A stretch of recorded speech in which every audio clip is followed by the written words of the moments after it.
சுற்றுலாத்துறைக்கு பெயர் போன இலங்கையில மிக முக்கியமான இடமா கருதப்படக்கூடிய நுவரெலியாவில் இயற்கையை ரசிக்கிறதுக்காக போன ஒரு இளம் பெண் வைத்தியருக்கு அங்க இருந்த ஒரு சொகுசு விடுதி அறையில நடந்த மிக கொடூரமான ஒரு சம்பவம் இன்னைக்கு நாள்ல இலங்கையில ஒரு மிகப்பெரிய பேசு பொருளா மாறி இருக்கு. தன்னோட காதலனோட நுவரெலியாவுக்கு போய் விடுமுறையை கழிக்கிறதுக்காக போயிருந்த இளம் பெண் வைத்தியர் அந்த அறையில இருந்து சடலமா தூக்கிட்டு போய் காலில் கடத்தப்பட்ட ஒரு மிகப்பெரிய சம்பவம் இன்னைக்கு வெளிச்சத்துக்கு வந்திருக்கு. நேற்று ஈவினிங் கண்டி தெல்தினிய வைத்தியசாலைக்கு பக்கத்துல நிறுத்தப்பட்டிருந்த ஒரு காருக்குள்ள இருந்து அந்த பெண்ணோட இளம் வைத்தியரோட சடலம் மீட்கப்பட்ட சந்தர்ப்பத்துல தான் இந்த கொடூர கொலையோட பின்னணி வெளிவர ஆரம்பிக்குது. இந்த சம்பவம் தொடர்பான சிசிடிவி காட்சிகள் எல்லாமே இப்போ வெளியாகி இன்னும் பரபரப்பை ஏற்படுத்தி இருக்கு அப்படின்னு தான் சொல்லணும். இந்த சம்பவத்தோட முழுமையான பின்னணி என்ன, எதுக்காக இப்படியான ஒரு சம்பவம் பதிவாகி இருக்கு அப்படிங்கிறத இந்த வீடியோல பார்க்கலாம். இலங்கையின் முதற்தர சுற்றுலா தலம் ரீச்சாவின் மாபெரும் உணவு திருவிழா ஆகஸ்ட் மாதம் 7, 8, 9 மற்றும் 10ஆம் தேதிகளில் மாலை 6 மணி முதல் 10 மணி வரை இன்றைய டிக்கெட்டுகளை பெற்றுக் கொள்ளுங்கள்.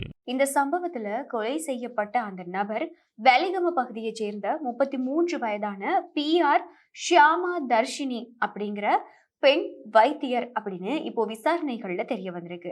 இவங்க கண்ணுருவ பகுதியைச் சேர்ந்த இவங்களுடைய காதலனான 35 வயது இருக்கக்கூடிய DMS தினித் திசாநாயக்க அப்படிங்கிறவங்களும் இவங்க 2 பேருமே கடந்த ஜூன் மாதம் 3ஆம் தேதி நுவரெலியாவுக்கு சுற்றுலாவுக்காக போயிருக்காங்க. நுவரெலியால இருக்கக்கூடிய ஒரு தனியார் விடுதியை வாங்கி அங்க இருந்த ஒரு அறையில தங்கி இருந்த அவங்க கடந்த 2 வாரங்களுக்கும் மேலா ஒன்னாவே தங்கி இருந்ததாதான் செய்திகள்ல இப்போ வெளியாகி இருக்கு. ஆனா கடந்த செவ்வாய்க்கிழமை நைட் இவங்க 2 பேருக்குள்ள ஏதோ வாக்குவாதம் ஏற்பட்டிருக்கு. இப்படி ஆரம்பிச்ச ஒரு சின்ன வாக்குவாதம் தான் ஒரு பெண் மருத்துவரை அவங்களுடைய காதலன் மூலமாவே கொடூரமா கொலை செய்யற அளவுக்கு தீவிரம் அடைஞ்சிருக்கு. இந்த பெண் வைத்தியரை கொலை செஞ்சதோட அவங்களுடைய காதலன் நிக்கல. செவ்வாய்க்கிழமை இந்த சம்பவம் நடந்த அன்னைக்கு நைட் ஒரு 10:30 மணிக்கு உயிரிழந்த, அதாவது கொலை செய்யப்பட்ட இந்த பெண் வைத்தியரோட உடலை தூக்கிக்கிட்டு அவங்களுடைய காதலன் அந்த ஹோட்டல் அறையில இருந்து வெளியில வராரு. இந்த விடுதியில பொருத்தப்பட்டிருந்த சிசிடிவி கேமராக்கள்ல அவர் இந்த அறையில இருந்து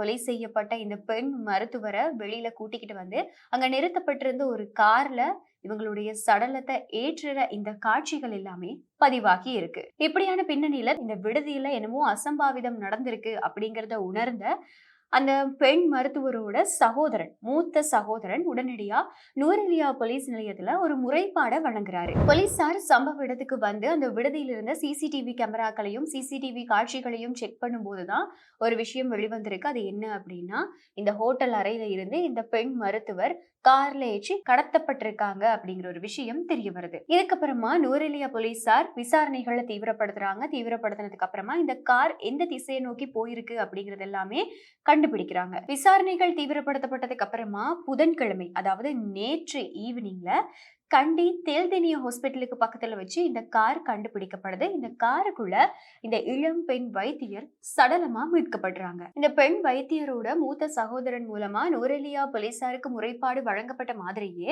இந்த காதலன், அதாவது பெண் வைத்தியரோட காதலன் அப்படின்னு சொல்லப்படக்கூடிய நபர், இந்த கொலையை செஞ்சிருக்க கூடியதா சந்தேகப்படக்கூடிய நபர் மூலமாவும் கண்டி தெல்தினிய போலீசாருக்கும் இது தொடர்பா தகவல் வழங்கப்பட்டிருக்கதா தான் இப்போ செய்திகள் வெளியாகி இருக்கு. காதலன் கூட ஏற்பட்ட வாக்குவாதம் காரணமா காதலன் மூலமாவே இந்த பெண் வைத்தியர் கொலை செய்யப்பட்டு அதை மறைக்கிற ஒரு நோக்கத்துல இப்படி கண்டி தெல்தினிய வைத்தியசாலைக்கு பக்கத்துல கார்ல கடத்திக்கிட்டு வந்து விட்டுட்டு போயிருக்கலாம் அப்படின்னு போலீசார் இப்போ சந்தேகம் வெளியிட்டிருக்காங்க. பெண் வைத்தியரோட காதலன் அப்படின்னு சொல்லப்படக்கூடிய நபரும் இந்த கொலையை செஞ்சதா சந்தேகிக்கப்படக்கூடிய நபரும் இப்போ வரைக்கும் தலைமறைவாகி இருக்காரு.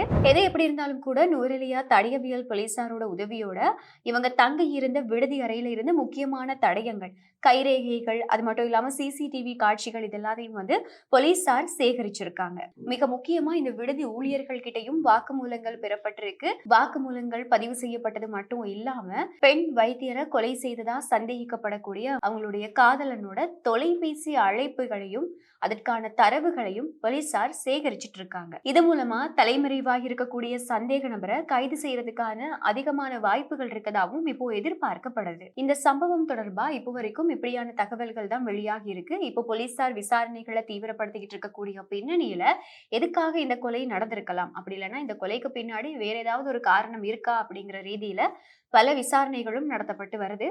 பொறுத்திருந்து பார்க்கலாம். அடுத்த கட்ட நடவடிக்கைகள், அடுத்த கட்ட விசாரணைகள்ல என்ன மாதிரியான விஷயங்கள் எல்லாமே வெளிவருது அப்படின்னு சொல்லி. நாட்டுல இப்போ அண்மை தினங்களா பதிவாயிட்டு இருக்கக்கூடிய ஒவ்வொரு குற்றச்செயல்களும் எங்களுக்கு ஒவ்வொரு படிப்பினைய கற்று தந்துகிட்டே இருக்கு. அந்த மாதிரி இந்த சம்பவத்திலையும் கூட ஒரு மிக முக்கியமான படிப்பினை எங்களுக்கு எடுத்துக்கொள்ளக்கூடியதா இருக்கு. இந்த சம்பவம் தொடர்பா நீங்க என்ன நினைக்கிறீங்க அப்படிங்கறத கமெண்ட்ல சொல்ல மறக்காதீங்க. இலங்கையின் முதற்தர சுற்றுலா தலம் ரீச்சாவின் மாபெரும் உணவு திருவிழா ஆகஸ்ட் மாதம் 7, 8, 9 மற்றும் 10 திகதிகளில் மாலை 6 மணி முதல் 10 மணி வரை. இன்றே டிக்கெட்டுகளை பெற்றுக் கொள்ளுங்கள்.